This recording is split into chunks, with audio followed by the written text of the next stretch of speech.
Hello everyone, welcome back to our channel AP blogs. সবাই কীরকম আছো? আশা করি ভালো আছো, সুস্থ আছো। কোচবিহার জেলার থেকে আমি প্রিয়া নতুন আরও একটি ভিডিওতে সবাইকে অনেক স্বাগত, অনেক ভালোবাসা জানিয়ে আজকে আবারও একটা ভিডিও শুরু করছি। তো কালকে পর্যন্ত মায়ের আপডেট তোমাদের দিয়েছি, বাড়ির কাজকর্মের ভিডিও সেরকমভাবে শেয়ার করিনি, আর ইচ্ছেও করে না যে কি করছি কি না করছি সেসব তোমাদেরকে শেয়ার করতে। কারণ ওই যে কি বলবো, কিছু মানুষের ভাবনা, যদিও বা তাদের ভাবনাকে গুরুত্ব না দিলেও হয়, তারপরেও আমার মনে হয় যে থাক, বাবার কাজ তো যেটুকু ভিতরে ভিতরে করা লাগে করব। এবার একেবারে তো ভিডিওটা অফ করে দিতে পারবো না, যতটুকু শেয়ার করার ততটুকু করব। আর আমার বর তো বলে দিয়েছে যে আমি কোনো কম্পিটিশানে নামিনি, যে আমাকে একদম ঘটা করে ভিডিওতে এসে সব দেখাতে হবে যে আমি কি করছি কি না করছি। তো বলে তোমার কাজ তুমি করো, আমার কাজ যেটা আমি সেটা করছি। তো আমি ওকে বললাম তুমি কি করছো না করছো দেখাও সবাইকে, মানে ভিডিওটা করতে পারো, যেহেতু ওর কাছেও ফোন আছে।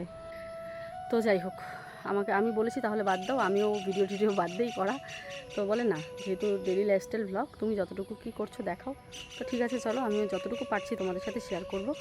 আর এই যে সকালবেলা আমাকে একটা দড়ি টাঙিয়ে দিল, ঘরে তো জায়গা নেই, মানে যেহেতু প্যান্ডেল করা হয়েছে তোমরা দেখতেই পারছো, এখানে প্যান্ডেল করা হয়েছে। আর এই যে দড়ি দেখো কীভাবে ও টাঙিয়ে দিয়েছে, ওই যে ওই মাথা থেকে। বললো বেডশিট, বড় বড় বেডশিটগুলো এখানে আপাতত মেলে দাও। আর সকালবেলা উঠে আমি কালকের যে কাপড় চোপড়গুলো আছে দেখো এখানে সব আমি মেলে দিয়েছি, মোটামুটি শুকিয়েও গেছে। তাছাড়া কোথায় মেলবো বলো? আর মোটামুটি না, পুরোটাই শুকিয়ে গেছে কাপড় দেখো। আর এই যে প্যান্ডেল হয়েছে, ওই যে ওইখানে খাওয়ার প্যান্ডেল হয়েছে। আর এই যে এই জায়গাটা, এটা হচ্ছে আমাদের উঠোনের প্যান্ডেলটা হয়েছে। সাদা কাপড় এখনও লাগানো হয়নি, লাগাবে। আর আজকে উঠোন বাড়িঘর কিন্তু লেপতে হবে। হ্যাঁ, সকালে উঠে আমি সমস্ত উঠোন ঝাড় দিয়েছি, মানে অনেক কাজ করে ফেলেছি। ভেবেছি ভিডিও করব না, তারপরে ও বলল না তোমার কাজটা তুমি করো। ঠিক আছে চলো তাহলে করাই যাক। নাহলে কিন্তু অনেক কাজ করেছি সকালে উঠে, রাস্তা পুরো ঝাড় দিয়েছি। কি কষ্ট হয়েছে এই রাস্তাটা ঝাড় দিতে, জানো? এত পাতা হয়ে গেছিলো রাস্তাটায়, পুরো পরিষ্কার চকচকা করে আমি সব কিছু ঝাড় দিয়ে নিয়েছি। এখন আমি ওয়াশিং মেশিনে কাপড় ধুয়েছি, সেগুলো মেলবো। আরও কাপড় আছে, তারপরে আবারও দেব। তো আজকে আমার ভগবান হয়তো আমার ডাক শুনেছে, যে মানে এত একটা লোকের আমার প্রয়োজন ছিল। তো আজকে আমার এক দিদি এসেছে ফালাকাটার থেকে, যোগাযোগ করে এসেছে, কালকে এসেছিল, আজকে থেকে আছে আর কি। তো যাই হোক, যদি পারমিশন পাই অবশ্যই তোমাদের সাথে শেয়ার করব। আর দিদি রান্নাঘরটা পরিষ্কার করছে। রান্নাঘর কালকে আমি 12টা-1টা পর্যন্ত রান্নাঘর পরিষ্কার করেছি। আর কালকে তোমাদের ভয়েস ওভারে বললাম না আমার পেটের ব্যথা করছে, ওরা তো কালকে নার্সিংহোমে ছিল। কালকে আসলো, বাবা আসলো, রান্না করলাম। ভাই তো আছে এখানে, পাপা তারপরে আসলো, পাপা ফ্রেশ হলো। তো সবাই মিলে খাওয়া দাওয়া করে ঘুমোতে 1টা বেজেছে। এই তো সকাল উঠে বাবারা চলে গেল, মাকে হয়তো আজকে ডিসচার্জ করাবো, আজকে আর কি নিয়ে আসার কথা। তো বাবা ভাই চলে গেছে। এবার ওর বাবা যে যাবে, আজকে তো অনেক নিয়ম আছে, বাৎসরিকের আগে চুল কাটা, তারপর আজকে হবিষি করতে হবে, নিরামিষ খেতে হবে। তো জেঠিমা বলল যে শুধুমাত্র ডিসচার্জের সময় গিয়ে ও মানে করিয়ে আসবে, পাপা ভাই তো পারবে না, সেই জন্য। তো এখানকার নিয়মগুলো সেরে তারপরে আর কি যাবে নার্সিংহোমে, ঠিক আছে? দেখো দুদিক এখন ব্যালেন্স করে চলতেই হবে, এই হচ্ছে ব্যাপার। আর আমি বাড়ির কাজে উঠোনটাও লেপতে হবে। আর এই দেখো এখানে কতগুলো কাপড়, এগুলো এখন ধুবো। কিছু কাপড় এখানে আছে ওয়াশিং মেশিনে, তো এগুলো বার করে আগে মেলে দিই। চলো, আর ওখানে দিদি তো কাজ করছে। আজকে সত্যি কথা বলতে আমার অনেকটাই হেল্প হয়েছে, কারণ দিদি এসে এই যে কাজবাজগুলো করছে। তো দিদির সাথে আমার পরিচয় আগেই ছিল, মানে অনেক আগে দিদি আমাদের বাড়িতে এসেছিল দুবার। একবার ফালাকাটাতে এসেছে, ওনাদের যেহেতু ফালাকাটাতেই বাড়ি, মানে ফালাকাটা যখন ফ্ল্যাটে ছিলাম তখন একবার এসেছিলো, আবার এখানে আসার পরেও একবার এসেছিলো। তো যাই হোক, উনি আমার সাথে কন্ট্যাক্ট করেছেন, প্রিয়া আমি করতে চাই। উনি আরেক জায়গায় কাজ করতেন, তো তারপর আমার সাথে কথা বলে, কিন্তু ওনার যাতায়াতে একটু সমস্যা হবে, তাই বলেছি যে বাড়িতে থাকতে পারো। তো দেখি কি করে, যদি থাকে আমারই ভালো হয়, আর দুজনেরই ভালো, আমারও ভালো ওনারও ভালো। ওনার ভাড়াটা বেঁচে যাবে, অনেকটা ভাড়া, মাসে 3000 টাকার মতো ভাড়াই দিতে হবে। তো বন্ধুরা এবারে চলে আসলাম কাপড়গুলোকে ধুয়ে দিতে। আর একটু পটি করেছিল, ওটাকে ব্রাশ দিয়ে না ধুলে তো হবেই না। আর এখানে ছোটো ছোটো কিছু জামা কাপড় আছে যেগুলো পরিষ্কার হয় না একদম, তো হাতে খুঁজে না দিলে না একদমই পরিষ্কার লাগে না। আমার মা হলে তো সেটাও বোধহয় ওয়াশিং মেশিনে ধুতো না, হাতে ধুয়ে নীল দিয়ে পরিষ্কার করতো। আমার অত সময় তো হয় না, মানে দেখো যত আমি এদিকে নিজের সংসারে নিজের জন্য আমি আরাম খুঁজে নিয়েছি, তত কিন্তু আমি ব্যস্তও হয়ে পড়েছি, মানে ততটা নিজেকে বিজি রাখার চেষ্টা করি। মানে এইদিকে কাপড় ধোয়ার সময়টা যে আমার বেঁচে যাচ্ছে, যে আধা ঘন্টায় বলো 1.5 ঘন্টায় বলো, সেই আধা ঘন্টা 1.5 ঘন্টাতে আমার হয়তো ফেসবুকে আরেকটা পোস্ট হয়ে যাবে, মানে এরকম একটা ব্যাপার। বেশ অনেক দিন থেকে আমি সোশ্যাল মিডিয়ার সাথে খুব ভালোভাবে একটা যুক্ত নয়, মানে যুক্ত নেই আর কি। ফেসবুক, ইনস্টাগ্রাম, ইউটিউব সব কিছুর থেকে আমি একদম একটু আলাদা হয়ে আছি। কি বলো তো, আমার মাঝে মাঝে মানে যখন মানে কি বলবো, যখন মাইন্ডটা একটু খারাপ থাকে বা ধরো যখন আমি খুব ডিপ্রেশনে ভুগি, তখন আমি সোশ্যাল মিডিয়া থেকে একদমই দূরে চলে যাই। তো যেই কাজটা করি না, কিছু কিছু সময় ভিউয়ার্স আমার মনে করিয়ে দেয় তুমি এটাই করছো, এটার জন্যই এটা হচ্ছে। তো সেই জন্য আমার খুব খারাপ লাগে। তো আমি সব কিছু থেকে ডিট্যাচ হয়ে যাই, আমার একদমই ভালো লাগে না ওই সময়টা। খুশকে বললাম একটু ধরো, আমি বাকি কাজগুলো মানে আরও কাপড় কিছু আছে সেগুলোকে মেলে দেবো। তো বলো ওকে তুমি ধরো, আমি একটু সবজিগুলো নামিয়ে আসি, অনেক সবজির গাড়ি চলে এসেছে। আর সবজি খরচা, গালামাল খরচা সবটাই কিন্তু মা আমার বাপের বাড়ির থেকে করে নিয়ে এসেছে। গালামাল খরচা দিদা দিয়েছে, আর মানে ওইখান থেকে সমস্ত রকমের খরচা মা করেই নিয়ে এসেছে। মানে কি বললো আমাকে বলি তোমাদের, ও আমাকে বললো ভিডিও করতে হবে না। আমি বললাম যে যাবো, করবো, বলে না ভিডিও করতে হবে না। আমার কথা হচ্ছে আমি কোনো কম্পিটিশনে নামিনি যে আমি বাবার একটা কাজ করছি যেটা আমি মোবাইলে হন্না করে দেখাবো। হ্যাঁ, তোমার ব্লগ, তুমি যতটুকু তুমি যেই কাজ করো সেটা তুমি দেখিও, এটাই আমাকে বলে গেল। তো কি করার। তো যাই হোক, চলো আমি যেটা যেটা করছি সেটা সেটা তোমাদের অবশ্যই শেয়ার করবো, যেহেতু এটা আমাদের রুজি রোজগার, আমাদের শেয়ার করতেই হবে। এখান থেকে শুধু মাছ আর মিষ্টিটাই হয়তো নেওয়া হয়েছে, বাকি কিন্তু সব ওখান থেকে। জানি না মার এবারের ডিসিশন এরকম কেন। তো যেটা বড় মানুষ যেটা ভালো বুঝবেন সেটাই তো করবেন। তো আমরাও এর ব্যাপারে আর বেশি কিছু বলিনি। আর দিদার বাড়ি থেকে, মানে দিদা দিয়েছে আমাদের গালামাল খরচাটা, মানে ওনার তরফ থেকে আর কি। আর বাকিটা তো আমরা সবাই ভাগাভাগি করেই করেছি। আমার মানুষ, মানে পাড়ার মানুষ, গ্রামের মানুষ আমি বার হলেই জিজ্ঞাসা করে, আচ্ছা কাজটা কি তোমরা একসাথেই করছো? আরে হ্যাঁ বাবা, একসাথেই করছি, কেন একসাথে করবো না? এটা বাবাটা তো আমাদেরই, তাই না? কাজও তো আমাদের একসাথেই করতে হবে। তো জানি না কেন এই প্রশ্নটা করছে, আসলে ওই যে ইউটিউবে নানান ভিডিও দেখে ফেলে, তো ওই তাদের মাইন্ডেও বোধহয় ওগুলোই ঘোরাফেরা করে। তো দোকানে গেছি, সেখানে জিজ্ঞাসা করছে, আরে বাবার একটা কাজ করব, সেটাও আবার আলাদা করে করব। আর যেটা তিথির দিন সেটা তো কীর্তন, এটা নিজের মন থেকে মনটাকে একটু করার জন্য, যে না একটা মানে স্যাটিসফাইডের একটা ব্যাপার আছে। ধূপগুড়ি থেকে নিয়ে এসেছে দুটো কাজের বউ আর কি। জানি না মার হঠাৎ এবার কেন এরকমটা মনে হলো, কারণ এত অনুষ্ঠান করা হয়েছে আজ পর্যন্ত দেখিনি যে এত কাজের লোক। হ্যাঁ, শুধু একটা রান্নার বউ ছিল। কোনো এরকম অনুষ্ঠান গেছে রান্নার বউটাও আসেনি, তখন আমাকেই কিন্তু রান্না করতে হয়েছে। তো যাই হোক, এবার অনুষ্ঠানটা খুব, মানে কি বলবো, খুব যে পরিশ্রম করতে হয়েছে সেটাও না, যেহেতু দুটো কাজের বউ মা নিয়ে এসেছে। তারপরে আমার ঘরে আমার একজন রয়েছিল, অতটাও পরিশ্রম করতে হয়নি। বস আরে উনি যদি এত খেল করে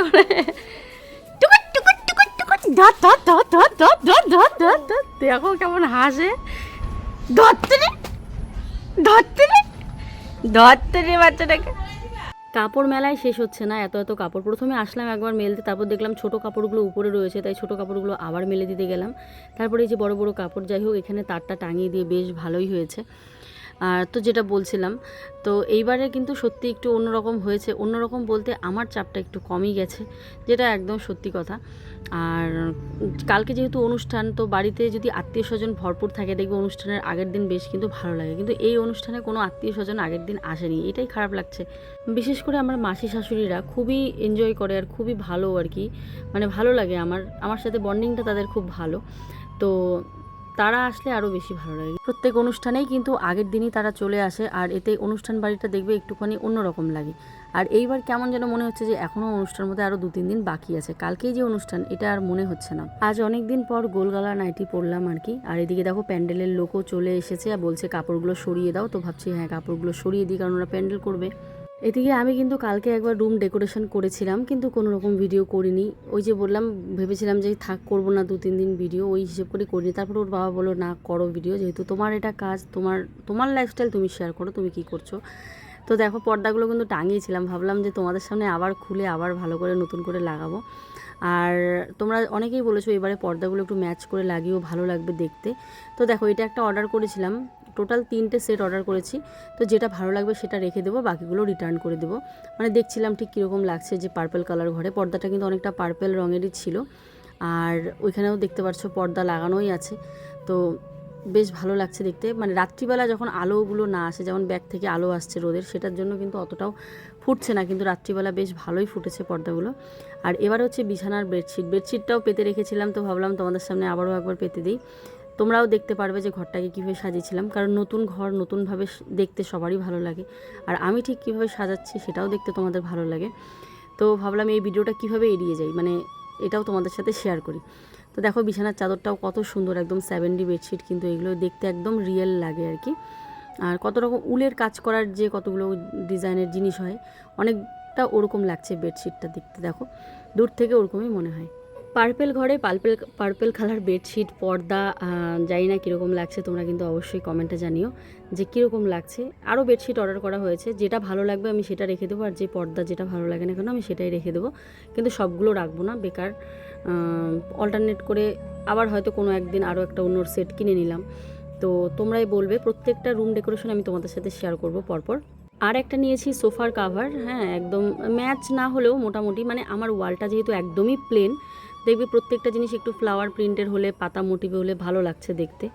তো তোমরা বলবে কমেন্টে যে ঠিক কীরকম লেগেছে, এই যে সোফার কাভারটা নিয়েছি ম্যাচ হয়েছে কি না। আর হচ্ছে একটা কার্পেট অর্ডার করেছিলাম, সেটা আসেনি, মানে অর্ডার করেছি সব জিনিস একবারে আসেনি, তার জন্য একবারে রুম ডেকোরেশনটা শেয়ার করতে পারলাম না। ওয়ালের জন্য কিছু জিনিস এনেছিলাম, সেটা তোমাদের পরবর্তী কোনো ভিডিওতে আমি শেয়ার করে দেবো। দেখো তো এখন কীরকম লাগছে সোফাটা। হ্যাঁ আমারও সাজাতে ভালো লাগে, তবে সময় পাই না। এবারে দেখো তো ফুল রুমটা কীরকম লাগছে, আমি জানালাটা বন্ধ করে দিয়েছি। আর আমি সোফার নিচে একটা কার্পেট অর্ডার করেছিলাম, সেটা যেহেতু আসেনি, আসলে না বেশ ভালো লাগতো, ওটাও পার্পেল কালার ছিল, এখানটায় দারুণ লাগতো দেখতে। ওটা আসেনি আমি বলছি তোমাদের, তোমরাই বলো যে আমার রুমটা ঠিক কীরকম লাগছে। আমার তো বেশ ভালো লাগছে। আর বেড কাভার, পর্দা, সোফা কি ঠিকঠাক হলো কি না। তবে এবার অনেকেই বলেছে প্রিয়া তোমার এবারের পছন্দ আমাদের বেশ ভালো লেগেছে, মানে ঘরের কালারটা, ঘর বাইরে দুটোই। তো এই ছিল আজকের ভিডিও, যে ঘর একটা ডেকোরেশন তোমাদের সাথে শেয়ার করতে চাইলাম। ভিডিওটা হয়তো আরও ভালোভাবে করতে পারতাম, কিন্তু ওই যে আমি একদম রেডি ছিলাম না ভিডিওর জন্য, তার জন্যই কিন্তু এরকম হয়েছে ভিডিওগুলো। ঠিক আছে, ওইদিকে প্যান্ডেল করা তো হয়ে যাচ্ছে, এখানেই তো বাৎসরিকের অনুষ্ঠানটা হবে। আর ওই যে ওরাও চুল ঠুল কেটে চলে আসলো, মানে নাপিত দাদা এসেছিল, এবারে স্নানে যাচ্ছে, দেখো না ঘরেও ঢুকে পড়েছে। আর আজকেই আমার মাকে ডিসচার্জ করা হবে, তার জন্য টাকা ম্যানেজ করা হচ্ছে, প্রায় 1 লাখ টাকার কাছাকাছি। তো আমাদের কাছে যতটুকু ছিল আমরা ম্যানেজ করেছি, তারপরে আর কিছু দরকার ছিল, তাই আমার এক দাদা হেল্প করলো আমাকে। তো 2 দিন পরই পেমেন্ট ঢুকবে, আমি দিয়ে দেবো। সাউন্ডটা কমাতো। তো বন্ধুরা একদম পার্পেল ম্যাচ হয়ে গেছে। এই মাত্র স্নান করে আসলাম, করে এসে এই মাত্র না অনেকক্ষণ হয়েছে।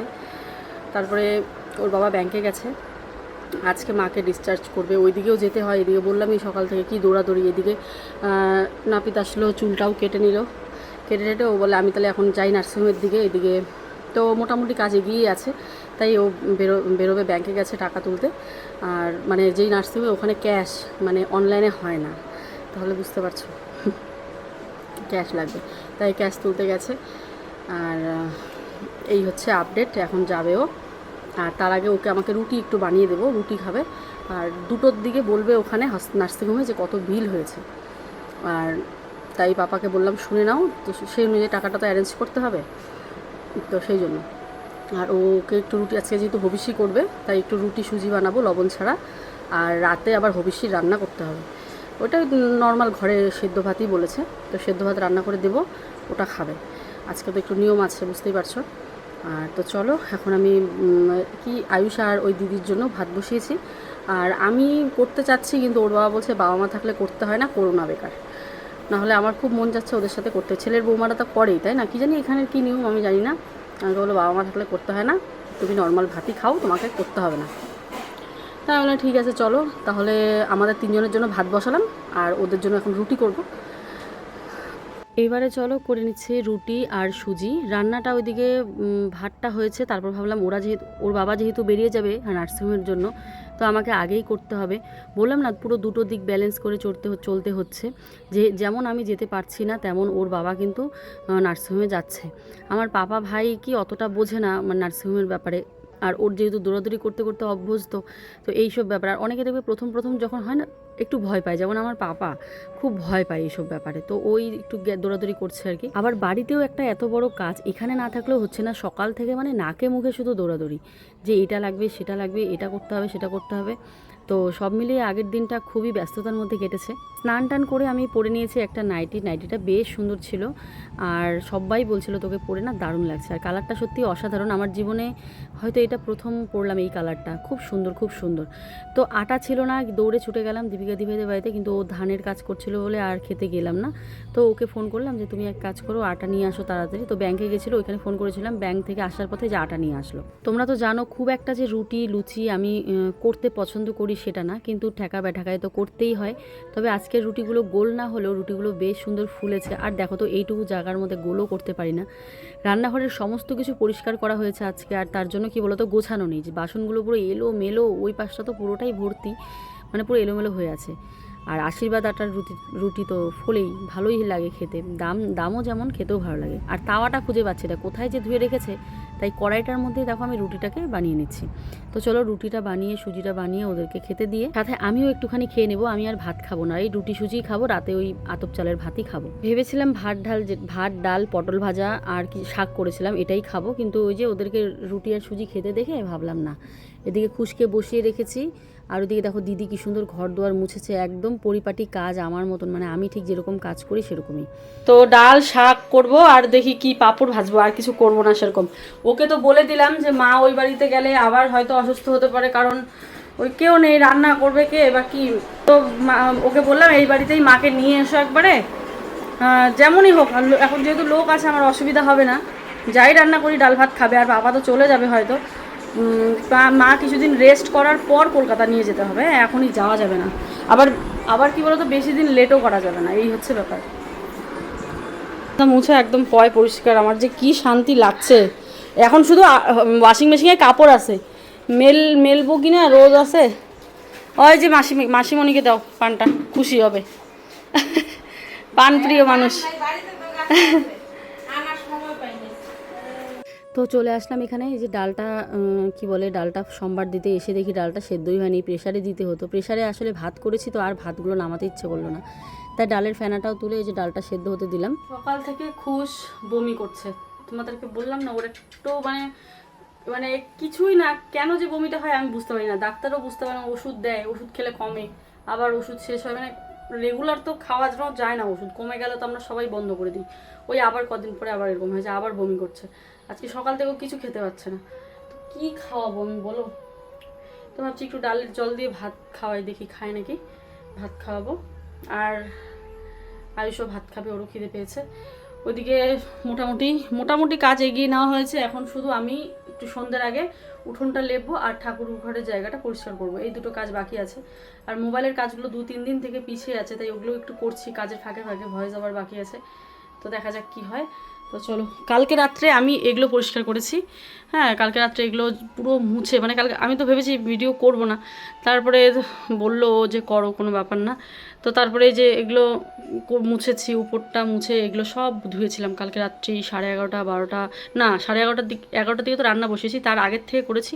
আবারও সবাই খাওয়া দাওয়ার পর আবার একটুখানি সমস্ত ডিব্বা ডাব্বি মুছে, এদিককার বাসনও যে ধুয়ে একটা গামলার মধ্যে ছিল, ওই গামলাটা ধুয়েছি। আর আজকে দিদি হচ্ছে যে এই জায়গাগুলো সমস্ত মুছে টুছে পরিষ্কার করলো, গ্যাস ট্যাস সব যা আছে এগুলো সব ধোয়া বাসন। হ্যাঁ, ফ্রিজটাও পরিষ্কার করা হয়েছে, ফ্রিজের উপরটাও চকচকা, সব কিছু পরিষ্কার করা হয়েছে। বানর ঘুরতেছে, খিদে লাগে নাই?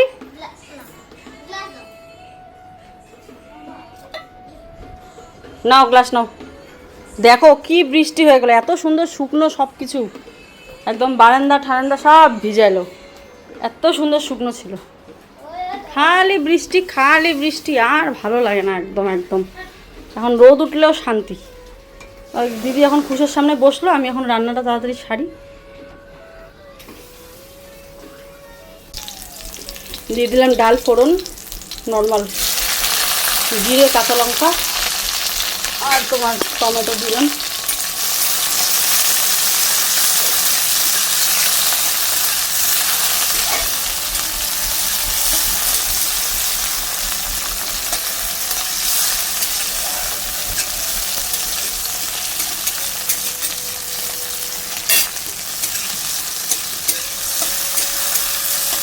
ডাল শাক আর বললাম পটল ভাজা, না পটল ভাজা করেছিলাম কি না মনে পড়ছে না ওই দিন।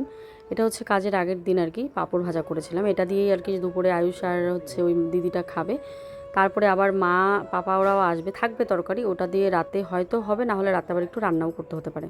সমস্ত বাসন যেহেতু এলোমেলো, তাই এটা খুঁজে পাচ্ছি না সেটা খুঁজে পাচ্ছি না, আর রান্নাঘরটাও কি বিতিকিচ্ছার হয়ে আছে। তো ভাবলাম না, রান্নার ফাঁকে ফাঁকে এই কাজটা আমি একটু সেরে নিই, এটা গুছিয়ে রাখি সেটা গুছিয়ে রাখি, এরকম করে দেখতেই পাচ্ছ সব ধোয়া হয়েছে, একদম চকচক করছে সব কিছু আর কি। যে কোনো অনুষ্ঠানে প্রত্যেকবার আয়ুষের বাপ্পা আমাদের বাড়িতে গিয়ে নেমন্তন্ন করে, তবে এবার কিন্তু ফোনে করা হচ্ছে, কারণ এই যে 3 দিন যাবৎ কি দৌড়াদৌড়ি, মানে নেমন্তন্নের সময় এরকম আর কি।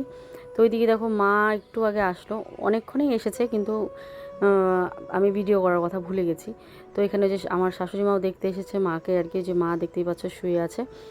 আর অনেক জোর করে মাকে নিয়ে আসলাম, মা আসতে চাচ্ছে না কেন বলো তো, আমাদের বাড়িতে যেহেতু অনুষ্ঠান কালকে, তো মা বলে আমি গেলে আরও একটা তোর অসুবিধা হবে, বলে কোনো আমার অসুবিধাই হবে না, লোক যেহেতু আছে তুমি চিন্তা করো না, এখানে আসো রেস্ট করতে পারবা।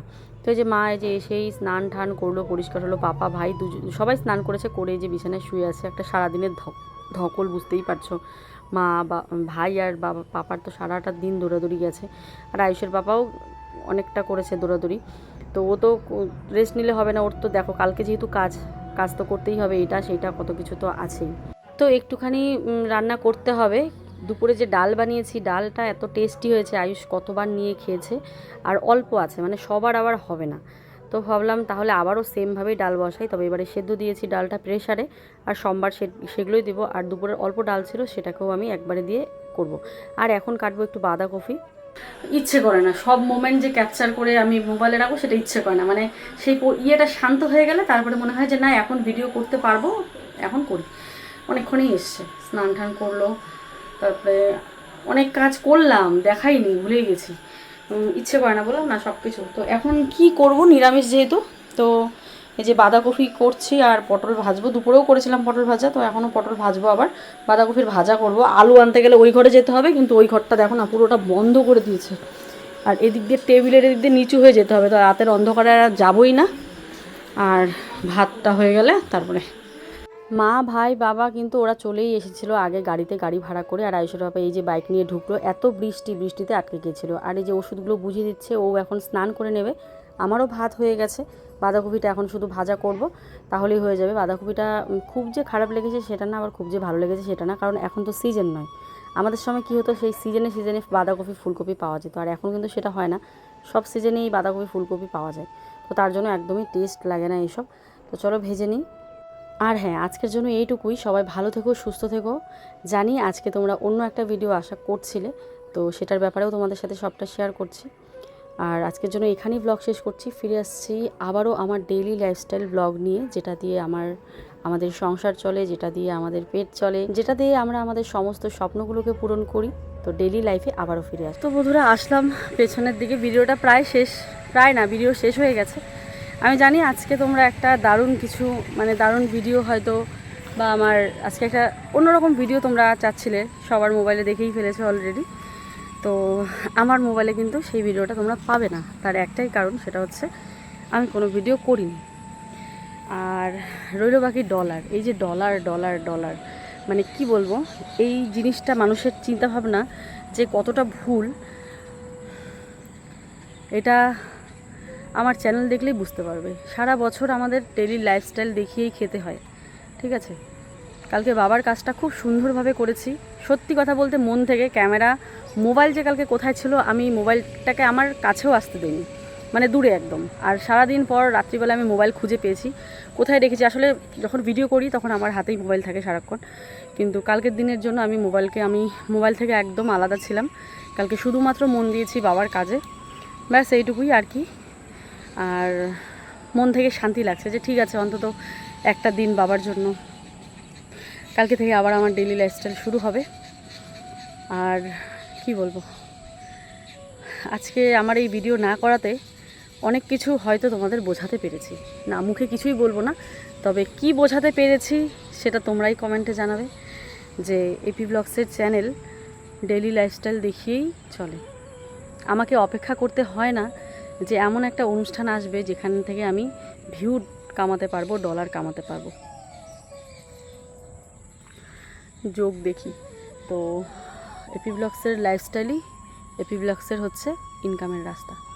মানে সে যেটাই করে না কেন সেটাই সে ভিডিওতে শেয়ার করে, আর সেটা থেকেই ওর ইনকাম হয়, আর সেটা দিয়েই সংসারটা চলে। তো কোনো অনুষ্ঠানের আমাকে অপেক্ষা করতে হয় না যে অনুষ্ঠান মানে আমি তাড়াতাড়ি ভিডিও দেবো, অনুষ্ঠান মানে আমি এত এত ভিডিও করব, অনুষ্ঠান মানে আমি প্রত্যেক দিন ভিডিও ছাড়বো। না, এটা তাকে করতে হয় না। আমি এটাই বোঝাতে চাইলাম। তোমরা দেখো অনেক দিন থেকেই কিন্তু ভিডিও প্রায় বন্ধই যাচ্ছে, একটু খাপছাড়া করেই দিচ্ছি। তারপরেও আজকে যেহেতু এই ভিডিওটা আমার শ্যুট করা ছিল, তো ভাবলাম চলো এটা পোস্ট করি। আর আমি মন থেকে ঠিক করে নিয়েছিলাম আমি আমার বর বা বাবার কাজে কোনো রকম ভিডিও হবে না, ব্যাস এইটুকুই। আর রইলো বাকি স্মৃতি, সে তো সবার মোবাইলেই রয়েছে। দেখার ইচ্ছে হলে এত এত ব্লগার রয়েছে, সবার কারো না কারো মোবাইলে আমি দেখতেই পারবো, স্মৃতির জন্য যদি হয়ে থাকে। তো এই ছিল আজকের ভিডিও। সবাই ভালো থেকো, সুস্থ থেকো। কালকে আবার আমার ডেইলি লাইফস্টাইল ব্লগ নিয়ে আসবো। কালকে থেকে আবার আগের মতন আবার। চলো, টাটা।